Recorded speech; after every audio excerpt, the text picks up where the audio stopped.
Today, we are going to make the impossible. For a long time, people have been asking us to make sangria, okay? Now, sangria is really just red wine with fruit and juices and stuff added to it. So it's not really so much that you would ferment a sangria, you would take a red wine and add these things to it. So I never thought of it as something that we should make. So, because we can't actually make a sangria, we're gonna make a sangria-like product. We're gonna call it sangria and go with it. We're gonna take it up a notch. We're not gonna make just any old humdrum sangria, no. We're going to make a Mexican-styled sangria, and that's got a little extra something that you'll just have to wait to the end to find out what that is. Okay, so there, you've been told. All right. We are using a little Big Mouth bubbler. If you don't know where to get these, Northern Brewer has them. There'll be a link in there. Description below. They are not available on Amazon. The link is direct to Northern Brewer. We don't get anything for it, just so you know. So if you want to buy anything else and you want to help support the channel, the links to all the stuff that goes to Amazon helps us out a little bit at no extra cost to you. But the Northern Brewer, this is just such a great product that we put links to it anyway. Okay, so we wrote up this whole thing about how we're going to make it. Both of our brains. And it turned out to be much, much, much, much, much simpler than we ever thought it was going to be. So, what are we going to start with? Our base is this. What is this? Grape juice. We're making a grape wine, after all. The ingredients in this is filtered water, grape juice concentrate, and ascorbic acid, also known as vitamin C. Now, normally the ascorbic acid, like in apple juice, puts me off a little bit. I like to get ones that don't have it, but try finding a grape juice that doesn't have it. Really, really difficult to do. First thing I want to do is shake this up. Actually, the first thing I want to do is open it because that way I get a little air in there so I can shake it up. These are sterilized. There's no reason to worry about the purity of the juice itself unless the bottle's puffed out because it was sitting outside for like an hour and a half, you know, a month and a half or something. But don't do that. Okay, you want to shake it up and get all the goop off the bottom. That's good stuff. Now, before we dump that into here, we're going to dump that into there. And why is that? Because into where? Into what? The glass cylinder. We're going to take a reading. So, the reason being is that math is a thing. And we did the math, and the math didn't work for us. So now we're going to double check our math by doing gravity reading math, which is more added math. up all the sugars in the bottles, and it came out to like 2.8 pounds. And I thought, that's a lot of sugar. So I didn't really believe those numbers. Are you ready? Do you have it stabilized? I have it stabilized. Okay, so this is a little higher than your typical. It's 1.064. So let me get out the calculator the teacher said I would never have handy. And if this was to go dry, that's 8.6%. Now, because of something 9 through 12, so But because of something that we're going to do later on, that's just not that important. And we know that it'll go dry, so that's the key. Okay, so initially I had thought we were going to have to add sugar to this. I don't think I'm going to. And that changes something that we actually had in the recipe already, and let's just talk about it. We were going to use Safe Ale SO4 yeast in this. Which I know you were at home going, what the heck, guys? That's an ale yeast, and you are right. But the reason why we're selecting that is because of its specific low alcohol tolerance. Because I was going to let this stay a little sweet, but instead I think we'll just back sweeten. We'll go that route. And that's one of the things that's really cool about homebrewing is that things change along the way. Dealing with it, you know, work with it, move forward. Now that said, this is Publix brand grape juice, and if you don't live in one of the multitude of states where a Publix is available to you, you might not be able to get this exact type of grape juice. So therefore, the step that we did initially, where we took a gravity reading, is going to be really important for you to try to recreate this recipe. Okay, next, we're just going to put all the grape juice in. Could we add some sugar to this to sweeten it? Yes, but here's the thing. If we add sugar to this, all we're doing is raising the alcohol and adding some more difficulty for the yeast to work through. We're not adding any extra flavor. And by now, some of you have probably figured out what the last step is going to be and why we don't care.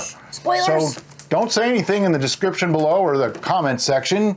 Well, it won't matter. You can't say it. It'll be the entire thing. Yeah, it'll be all in one video anyway, so you can't do that anyway. Just keep watching. It's one of those days, okay? Oh, guess what? You know, I just realized why my math was off for the amount of sugar. You didn't open that yet, did you? I did open this one. I didn't open that It's one. because I was going off the premise that each of these is 32 ounces. They are 64 ounces. So we already have a gallon with just 2. Okay. So now we have 2 more grape juices. Guess what? We're making wine in another video. Okay, so this is a grape wine that's going to have some flavors added. And those flavors are going to be orange zest, lime zest, and lemon zest. Now, why are we using the zest rather than the juice? We have found that the juice first is going to have to ferment along with it, and it doesn't seem to add as much nice fruity flavors as the zest does. Because if you think back to our orange cranberry wine, right? If you didn't watch that, go watch it. It was amazing. We only used I think it was a mead. Okay, whatever it was. We only used orange zest in it and orange blossom honey, but the honey had such a tiny amount. But the zest added this intense orange flavor that was pure orange flavor. It's those essential oils that are coming out really add the flavors. And that's what we want to do here. We could just float some fruit in there, but it'll take longer, has a chance of molding, a lot more chance of mold, and it won't add as much flavor. We'd have to add so much fruit to get the same amount of flavor from just 1 lemon, 1 lime, and 1 orange worth of zest. So while we're zesting all of our fruit, we're gonna go ahead and put the lid on this just so that we don't inadvertently contaminate our brew. We're also gonna look up some yeasts and figure out which one we're gonna use. Also, I'd like to point something out. I just handed Derek a whole bunch of stuff to put back into a thing that's over there because everything that we're using has been sanitized in The red bucket of sanitization! Turbos! So we talk about our red bucket of sanitization a lot, but it gets very little screen time. And why is that? Because it's a big red bucket. Takes up a lot of real estate. So that's why it lives over here on the shelf off of the camera. But it's real, it's here. It's a big red tub. There you go. Normally when it comes to zesting, I have an actual zester. That just takes a long time. So instead, I'm just gonna use a regular vegetable peeler, and I'm literally just trying to get the very outside of the peel. I don't want any of the pith, okay? That's the gist. And just like that. And I want a whole lemon, a whole lime, and a whole orange. It's gonna take a little while. I'll be back when I'm done. Okay, so I have my 3 fruits peeled, and we may be getting a visit from the pith police because that orange is like the kind that peels really easy, so some pith, there's like 1 piece and maybe a little bit right there, but for the most part, it's pithless. So, yes, we could put this in a bag. I'm not gonna. Now, these are really big pieces. If I had done the little fringy thing with then maybe it's more worthwhile, but with these, it's just not that important. Half of it'll sink to the bottom anyway, no big deal. Let me get this out of the way. All right, just because we're gonna put some more stuff in here. That's right, I said it just like that. Why? Because these things may or may not have a significant benefit to this. Well, the first one is wine tannin. Now, wine tannin is going to create a significant benefit to this because it's going to give us some tannins, which we don't have in here because we used grape juice rather than actual full grapes. If we had used actual full grapes with their skins and their seeds and even their stems, we would have tannins in there. And a lot of wines are oak aged too. So True. I'm going to use a ½ teaspoon of wine tannin. It just kind of speeds the process. If you prefer to use like a cup of tea or something, totally can do that. It's going to do very similar. By the way, I found out something about our wine tannin. I've been saying that it's from ground up chestnuts. It's actually not. This is actually oak essence. Okay. Right there. So it's probably like ground up oak. So very much the idea that this is going to make it taste kind of like it's been oak aged a little bit. I wouldn't depend on that too much, but it does add the tannic aspect.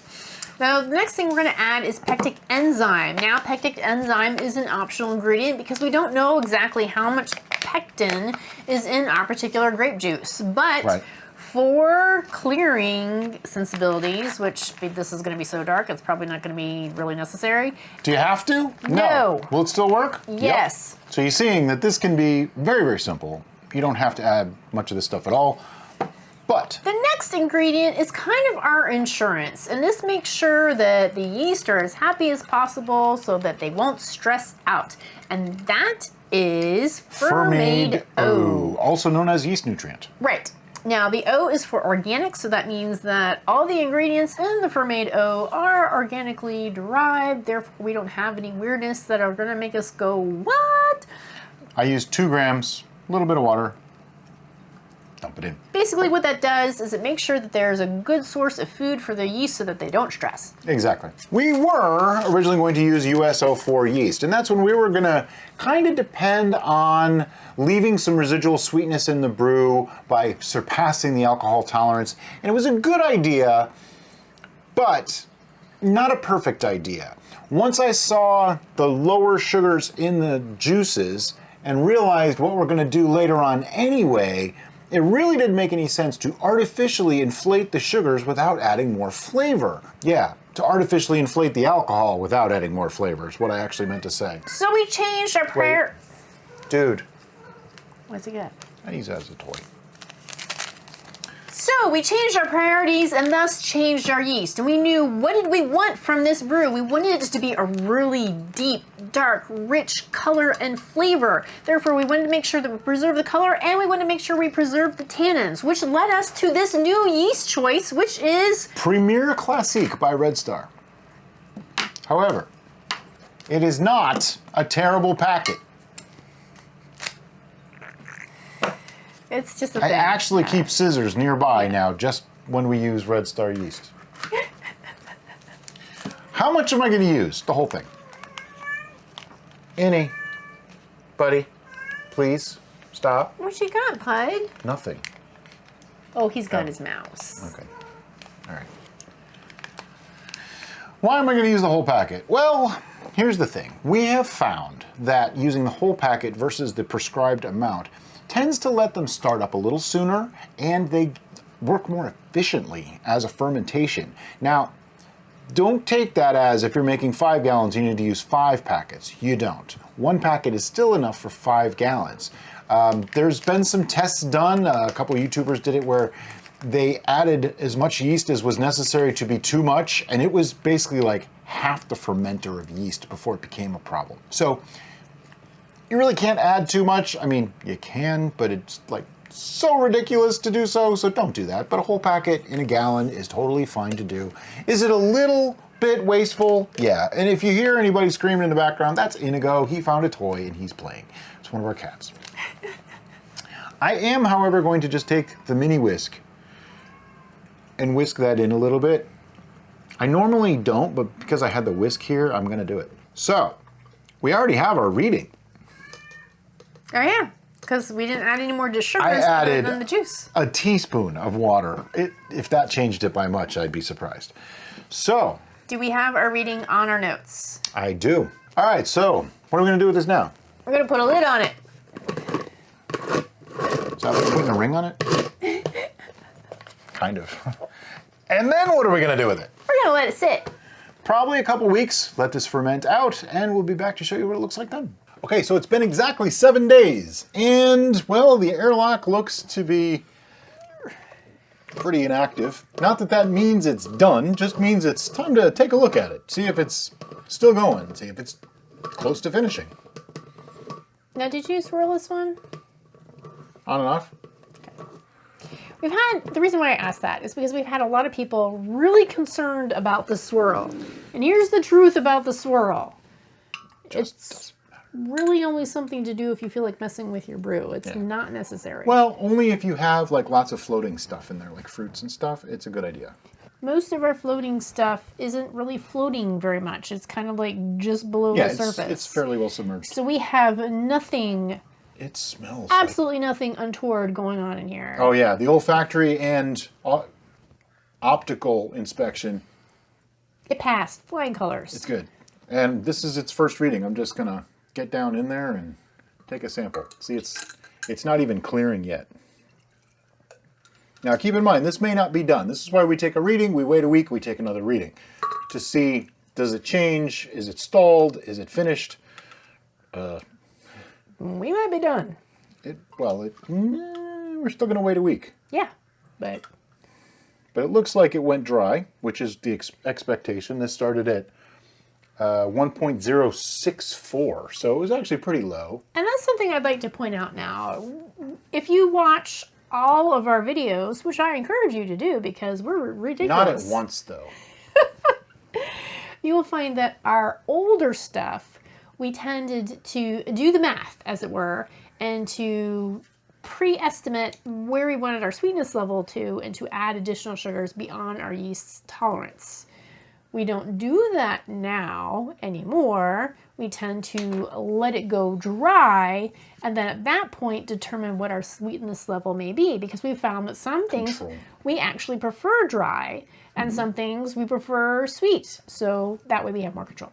Right. This one, however, is at 0.994, so it's probably done. It started at 1.064, so it's on the lower side, but we are still going to give it another week and check it again, just to be on the safe side, and because we made that rule, so we're going to follow it too. The reason being is that 1.000 is the gravity of water, but alcohol is less dense than water, so it can go, as it has, below that 1.000 mark, and therefore, depending on how much alcohol is in here, it can go even farther than what it is at this moment. And Brian is illustrating that every last drop is sacred. Every drop is sacred, yes.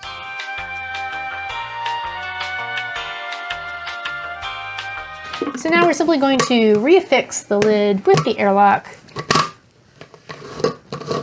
That sounded violent. Violence is the answer. Not when it comes to plastic lids. Okay, I think that's on there pretty good. And I took a note that, we checked the gravity reading, and we're going to put this back in the fermentation station, and we'll see you in a week. All right, so another week has gone by. Airlock activity is still nothing. We did our primary reading already, and that was on there good. We did our primary reading already. Now it's time to take the second reading, which, the first one was 0.994. We're pretty sure it's done. Just, consistency. It will set you free. The olfactory and optical assessment. That smells amazing. Got a good color too. Starting to clear. And we're floating. 0.994, as expected. So I have some questions for you, Brian. I know we want to rack this at this point, but now we're going into conditioning or secondary phase, depending on how you want to call it. And we know we want to add some things to this. Rather than wait for this to clear, there really isn't any point if we're going to be. Oh no, you would add some of those things right in conditioning. Right. So, do you think this volume is adequate for a wide mouth 1 gallon? No, I think we want. Because you want to add. Yeah, but we've put cinnamon in the regular size. That's true. That's true. Okay. No, I think we have enough for the other one. When we do fortify it, though, we're going to put it back into one of these. Yep. Because we're going to end up with a little bit more. So yeah, let's put some cinnamon in this. But we're going to rack it first to a narrow mouth pitcher, and then we'll add some cinnamon. So be right back. Racking simply means moving from one vessel to another. We use an auto siphon to do it. We actually have a video on racking that explains everything. So for this one, we're just going to fast forward. It's racked. We had some discussion on cinnamon. And normally we use like one of these for like a month. So I decided to go with 2 because this is probably going to be a little bit shorter. But we do have something else coming still, so we could leave them in a bit longer, but I think 2 of these for a week is probably going to give us what we're looking for, and I literally just dropped them right in. Now the reason why we're adding the cinnamon now at this point without any other additions, even though we totally intend on adding more additions, is because cinnamon as a spice can quickly overpower a brew. So we want to be able to keep a track on this and go, okay, we're done with the cinnamon, and be able to rack it off the cinnamon and then continue with our additions. In other words, we're keeping the cinnamon independent of the other flavors, and that way it won't have any impact on other steps that we take, and it didn't have any impact on the fermentation. We need an airlock. But now, yeah. All right, now put an airlock and a bung back in it. 2 cinnamon sticks on my notes. Stick my notes back on the fermenter. And what are we gonna do with it now? We're gonna let it sit. Like a week or so. We'll be back then to show you what it tastes like. All right. right, so how long have we had these in there? About 2 weeks. 2 weeks. You hear the ding, that means it's tasting time. By these, she means the cinnamon sticks that I threw in there. So we want to see, does it have enough cinnamon flavor to be ready to be wrapped? I don't detect it in the smell. Granted, I've been having a little bit of an off day today, so. Ooh. You do? It's very subtle, but it's there. It's more in the flavor than it, isn't it? Yep. Personally, I think it can have more. And it's gonna need more. Oh wait, no, we're doing the thing with the stuff. Yeah. Yeah, we can let this sit some more, I think. Yeah, I don't think it's quite ready yet. It needs more time. All right, so those cinnamon sticks have been in there for about 3 weeks. I'm gonna call it. I think we're good. So what we're gonna do is the next phase, which includes racking to a pitcher. Now, since we've racked this once already, I'm gonna take the cap off the bottom because we can go pretty much to the bottom, I think, though I can't see anything in there. It's mildly concerning. It's dark and mysterious. Yeah, well, we're gonna take the chance. But if you've watched this far, you've seen us rack something already, so we already started it. We'll see when it's done.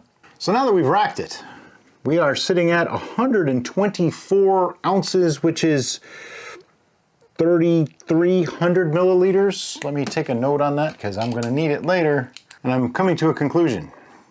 We're going to be fortifying, which means adding more liquid to this. But we also want to fortify past our yeast's alcohol tolerance. But we also probably want to back sweeten this, which means we're going to be adding a bunch of stuff, which means this pitcher is no longer large enough. So we're going to transfer it to a little big mouth bubbler because it's just a little bit bigger. Okay, and now it's in this container. We wrapped it. But anyway, so what we have is 124 ounces of the sangria, and it's important for a reason. By the way, if you hear any extraneous noises, Rascal, our youngest, is running all over the place, just jumping on everything. It's his time of day to play, I don't know. But what we want to do is fortify this. Now, fortifying simply means to add a neutral or distilled spirit of some kind to a brew, raising the alcohol level, altering the flavor, and usually stopping fermentation because you want to pass the yeast tolerance. Now, the yeast we used has a 13% alcohol tolerance. If you don't know what that means, what it means is yeast have a certain tolerance level for how much alcohol they can swim in, okay, before they just go, nope, I'm done. This one happens to be 13%. Right now, we're looking at 9.45%. So, I'm not going to get into the complex math, but what I like to do is, in this one, I'm going to use a 5-to-1 ratio, which means, or 4-to-1.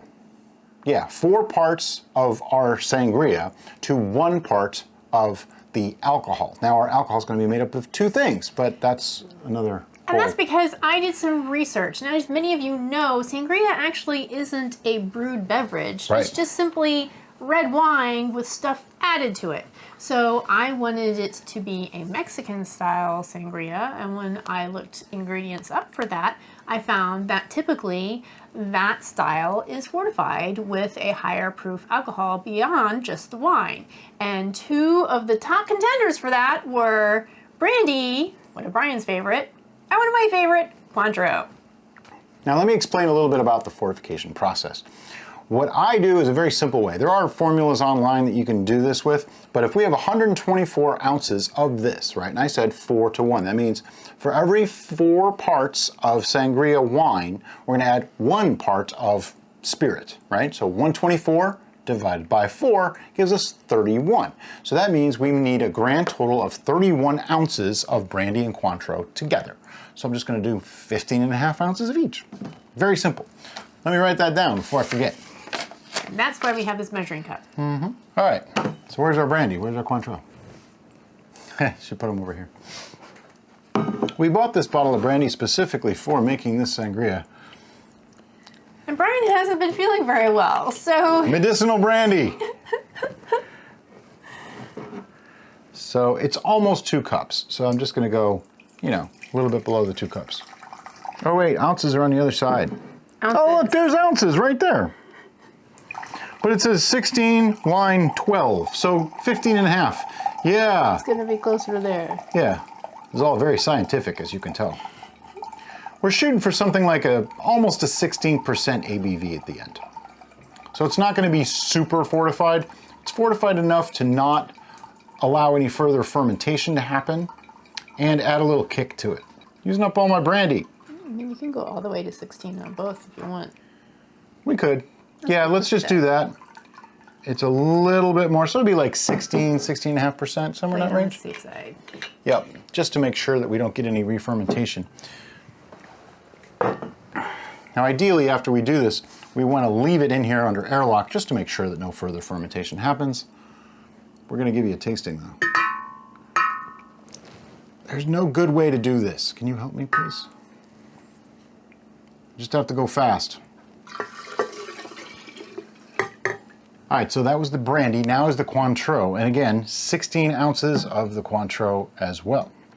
And the Cointreau is going to add a nice fruity sweetness. And that's why we want to try back sweetening afterwards. We might not even need that much because there's a lot of sugar in Cointreau already. Brandy has an inherent sweetness, but Cointreau has sugar. And again, 16 ounces. We're just going with the easy numbers. So if your brew ends up anything close to a full gallon, just use 16 ounces of each and you're fine. All right, lean it again. Gotta just go for it.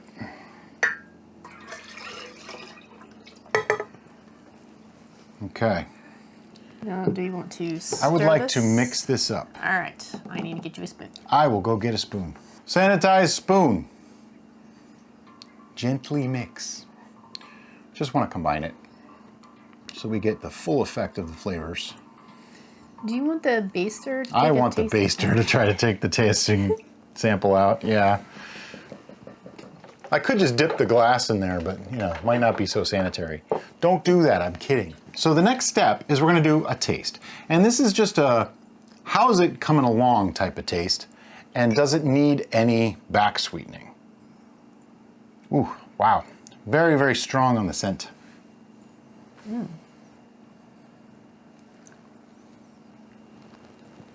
Wow, that's pretty good. Yeah, I don't feel like it needs any back sweetening. I think it does. Okay. Not a tremendous amount, but it does need some. Just a little bit. Yeah, now it's going to be difficult to get a final gravity on this, so. Yeah, we're not going to even bother. Yeah, it's going to be sweetened to taste because here's the thing, the gravities are all messed up now because of the alcohol. I mean, I could take one now and then take one after, I guess, but. Well, you could use a measuring cup and at least give them that information. Okay, I'll do that. Yeah. Okay, I'm just going to use a half cup at a time for the measurement. Figure half cup might be a good starting point. We might only need a half cup. We might need a full cup, not sure. And we're using white sugar because we don't want to change the flavor. We just want to add sweetness. And white sugar has been our go-to for a neutral, just sweetness addition. Right. Sweetness tends to kick flavors up. And also, somebody's going to ask me, did we sanitize the half cup measure? No, we didn't. We didn't sanitize the sugar granules either. So, but the reason why I'm not is because the sugar will just stick to it. It won't actually let you pour it. The risk of infection is so infinitesimally small that I don't even consider it a concern, especially since we're now at like 16 point something% alcohol. I'm mixing carefully so as to not oxygenate. It is something to be aware of, but don't like freak out that you can't mix or you can't stir or you can't leave the lid off or anything like that. I've had people that were terrified to take a reading because they didn't want to take the lid off. I'm like, no, you can totally take the lid off. Just don't like shake it up when you have the lid off, you know? Downside to using sugar this way, it takes a while to mix. Now, I could take some of the brew out, put it into a bowl, mix it up with the sugar, and then put it back in. I could certainly do that. If I was to do that with water, now I'm diluting it, now I'm changing the chemistry again, so you want to be careful. To me, it's just as easy. I'm in a glass container. I can go down to the side and I can do a scrape and I can see if there's more sugar in there. So that's what I'm doing right now. It'll mix in. This isn't cold. It's, you know, our room temperature, which is like mid 70 degrees Fahrenheit. So it should mix in quite well. And time for another sample. Whoops. Yeah, I just oxygenated our sample oh no, in 6 to 12 weeks or so, this might have some off flavors. It's not gonna be. This, Yeah. not this, this. Smells exactly the same. Well, when you use honey, it does change. That's why I like to say that. Plus, I think it's funny. Not everybody probably thinks that's funny, but I think it's funny. Ooh, that's like candy now. I don't think you need to make it any sweeter. No, a half cup did it. Okay. All right. So It is not extraordinarily sweet. I want to point that out. It's got a good sweetness, but I wouldn't call that. Can you change those to 16 ounces? Anything else you'd like me to change? No, I think you're good. Thank you. All right. Get this out of the way. So some of you may be wondering, why is Deorga being so particular? Well, I take these notes, and many of them I'm just going to share it with you. I share with you in the description of our video, so that way you know all the ingredients that we added to our brew. Okay. Now, we are going to do our full tasting on this. Right afterwards, we're going to bottle it and put it away. We don't need to pasteurize this. That's the whole point of the fortifying process, is we put it past what the yeast should be able to handle. It shouldn't ferment anymore at all. If it does, we'll let you know, and there'll be a follow-up video. So with that in mind, we can't carbonate this either, because we've gone past our yeast alcohol tolerance, means they're not going to ferment anymore, and natural carbonization is a mini fermentation. So I just wanted to point that out in case anybody wanted to have that question. I've answered it for you right there. Okay, so what we need to do then is we need the lid and an airlock. But I'm going to get our samples poured first, because we're going to give the full taste test now. Does that make sense? So we're not bottling? Actually, I think I'd like this to meld for a while before we bottle. Sure, that's fine. So that way, like, you know, anything that's going to settle out, settles out. Maybe it'll clear up a little bit more. I'm cool with that. But let's do our tasting today, right now. All right. So you might be wondering why we're talking about bottling and that kind of thing. We had initially thought, oh, let's bottle this today too, and that way, you know, we're totally done. But I realized as we were going that I want to be 100% sure there's no re-fermentation going to happen. You want me to do it? There you go. See, violence is the answer. Okay. So that's the whole point, why we're going to let this sit. I want it to clear out a little bit, because it did get a little bit cloudy from mixing things up. And I want to make sure it's not going to re-ferment in any way. So we're going to let this sit on the shelf for probably a week or so, just to check on it. That's it. We're just looking for activity. It shouldn't re-ferment, just so you're aware. It should not re-ferment. And after that, we're going to bottle it, and we're going to do that all off camera. So I'm going to put a link in the description below to our bottling video, so that way if you need information on our bottling practices, it'll be there for you. Right. But for now, let's do our, this isn't really a final tasting. The final tasting to me is really the 1 year. Right. But this is like a preliminary final tasting. It's the end of brewing tasting. There you go. The EOB tasting. There we go. So today, it's slightly on the cloudy side. It's like opaque. Yeah, it's got a little bit of a haze because we mixed everything up and mixed sugar into it and mixed Cointreau into it. Yeah, I mean, I can't even say the words. It's got a slight haze. That may or may not go away because Cointreau itself has a little bit of a weird thickness to it that might actually prevent it from clearing. But that's part of why I want it to sit. On the aroma, I have to give you a description. There's this restaurant over in Tampa, yes, where we would get sangria. And it was a really nice red wine with fruit chunks floating in it with a dusting of cinnamon over the top. This smells exactly like that. Yes. I mean, exactly. The fruit. I am transported to Miguel's. I get the orange, the lemon. Oh yeah, it's lovely. The grape wine, the sweetness of it, and then the cinnamon on top is just, oh, it's really amazing. If you've never had a sangria with a dusting of cinnamon on top, literally go to any store that sells that multicolored flowered sangria, pour that in a glass, and just dust some cinnamon on top, and you'll be 75% of the way there. Yeah, you'll be happy. It won't be exactly like this, but it'll be close.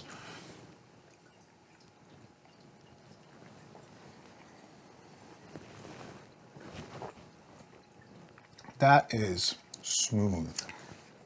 It is sweet and viscous, and there's plenty of tannic aspect. Let me take you on a trip with this one. This is a good one. As it enters, right off the bat, I get the grapey, kind of orangey citrus hit. It's kind of sweet, but not like sickly sweet at all. It has a good viscosity, but it's not overly thick. As it gets into the palate, that's when some of the tartness of some of those fruits starts to come through a little bit, but it's still like this tart sweet thing. And that's when I notice the cinnamon. Then as it travels back the edge of your palate just before you swallow, the cinnamon really starts to come into play, and it mixes really nice. It's like a dark fruit, like a dark plum cinnamon kind of mix. And then on the exhale and the finish, definitely get the cinnamon and the fruitiness and a little bit more of that ethanol. This does not really taste like high ABV. It does not. It doesn't taste like a high ABV, but it feels like a high ABV. And what I mean by that is the only thing I wanted to add to Brian's trip is that right after that initial super fruity flavor, I get a warmth sensation over my entire body. Yeah. And I can only attribute that to the higher ABV. It's not warming like it's a warm beverage. It just makes me feel warm. That better be off-gassing. It's got to be off-gassing. I mean, we mess with this so much. You're seeing that, right? This is why we do this, you know? Yeah, it's probably off-gassing. We did not degas, and we generally don't degas a lot of time, especially if it's going to sit for a while. Yeah. Gives off that little bit of CO2. It's just a little bit of extra insurance against oxidization. It's not a guarantee, but, you know, neither is insurance. So. However, if this does continue, we will put a note in the description. So read our descriptions. There's information there. We're not just being silly. Because here's the thing. Yeast can't read. So just because this yeast is supposed to be a 13% alcohol tolerance doesn't mean that, hey, it's feeling happy, it's feeling good, wants to go to 16 today.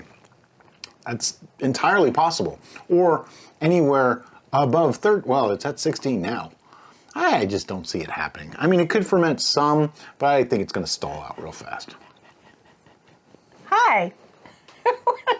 That would be the one that's having a day. You want to say hi to the people? By the way, our cats are normally not allowed on the table, and it's a good thing he came when he did, and doesn't have anything open. I know. You're super sweet. Yep, he is the sweetest thing ever. But we're not going to turn this into a cat video. Okay, you gotta go Even now. though the internet is made up of cat videos. You gotta go. Oh, that's not the statement. Oh, where are you going? Go that way. I don't have an exit path on my side. He just laid down on my lap. This is what he does. Yeah, the internet is powered by cat videos. That's what. Oh, that's powered by. Powered by. Yeah, that's All the right. statement. Well, I better get to work on Yep. Yeast Steading. Yeah. Anyway, so I like this. I don't like this. I love this, but I think if we look at it from a point of view of what we set out to create and what we got, 110%. this is nailed. This is nailed. Exactly what we wanted. What we set out to make. I mean, to the T. There's nothing I can imagine that would make this better, except I kind of like the effect of the powdered cinnamon on top. So maybe serve this with a little bit of powdered cinnamon. You can even put a slice of lemon and orange in it. Oh, It would sure. probably be Just really to good. make it aesthetically fancy. You can garnish it out any way you want. Flavor-wise, it's there already. Nailed it. Well, now we just like fawned all over the thing. We have to give it a score. Yeah. That means I need another taste.